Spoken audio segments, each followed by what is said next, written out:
Tak tu máme prírodnú pamiatku guľových, unikátny príklad výskytu mohutných polokardonátových gúľ, ktoré vznikli podmorským zosuvom treťohorných flišových usadenín.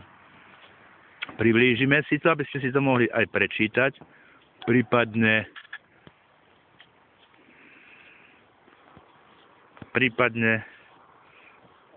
kto by mal záujem, si to môže aj odfotiť.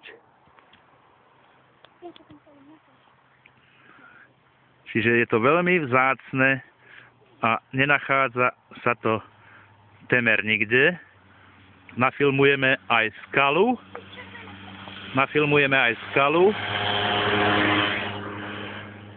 ktorá je v tvare gule. Táto skala, vlastne to je malá skalka, ktorá sa gúľala po morskom dne z vrchu kopcov